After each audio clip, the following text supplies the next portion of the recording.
This is your LMAX exchange technical update for Thursday, May 11th, 2017. Eurodollar. So at this stage in the game, despite the latest pullback that we're seeing, the market continues to be quite constructive as it shows signs of putting in a legitimate bottom after the 2017 multi-year low from January at 103.41. The break above 109 in recent trade does strengthen the prospect for a base in Eurodollar, which focuses the next key measured move to the top side at 114. But right now we are seeing a bit of a correction. That correction could extend down towards that to fill a gap that we had seen several days back, which comes in around 107.30, at which point a higher low will be sought out above the previous higher low at 105.70 in favor of that next major upside extension towards that measured move objective at 114. Really, only back below 105.70 would compromise the constructive outlook for Eurodollar. Sterling dollar. So cable is broken above some key previous resistance at 127.75, and the break is a significant break as it signifies a bottom in place in the pound by that plus 30-year low at 118.40 from October of 2016.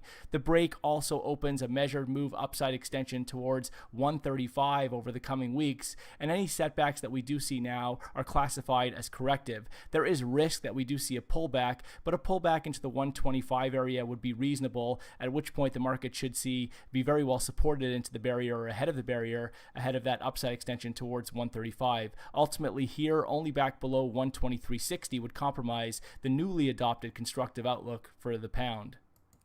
Dollar yen. So dollar yen has taken the pressure off the downside following a recent break above some key resistance at 112.20 and back above a trend line off the highs that we had seen back in December and January of 2017 around 113. But at the same time, while the market holds below 115.60, there is still risk that the market stalls out here in this neutral territory and rolls back over. Key levels therefore to watch above and below come in at 115.60. That's the range high that we'd seen from earlier this year. That's above, and then below we want to focus in on 112.09. That's the low that we'd seen on the 5th of May. A break on either side will be required for clearer directional insight.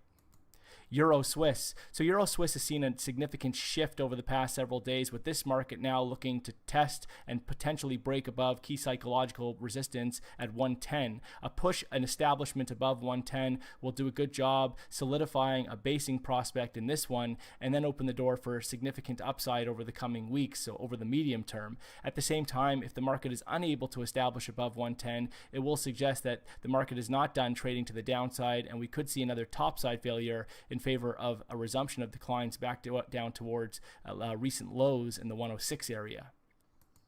Aussie dollar. So Aussie continues to show signs of topping out as the market extends its run of declines in 2017. There is risk now for deeper setbacks towards the 2017 low and some support that we had seen below there down at 71.60 from December of 2016. At this point, if we do see rallies, they're expected to be very well capped ahead of previous or into previous support term resistance in the 74.75 to 75 area, while ultimately only back above 76.11 would compromise the bearish outlook for Aussie dollar.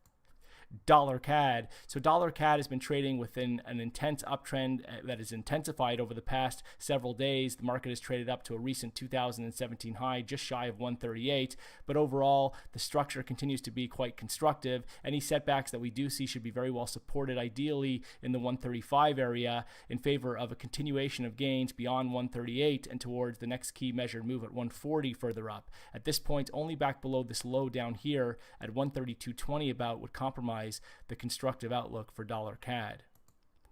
Kiwi dollar. So Kiwi dollar is broken down to a fresh 2017 low on Thursday, with the market taking out that previous low from recent trade from the 4th of May at 68.39. This sets the stage for another downside extension towards next key psychological barriers at 65, and at this point any rallies that we do see here should ideally be well capped ahead of 70, with only a break back above recent highs at 70.90. That's going back to the 21st of March to compromise the bearish outlook for Kiwi dollar.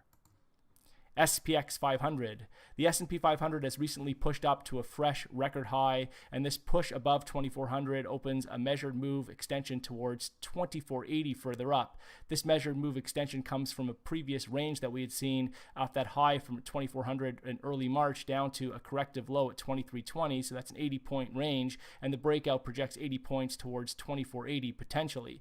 At this point, to negate that outlook, it would take a break back below 2320 to do that, which would then force a shift in the structure. But until then, any setbacks continue to be very well supported, and the trend remains firmly intact.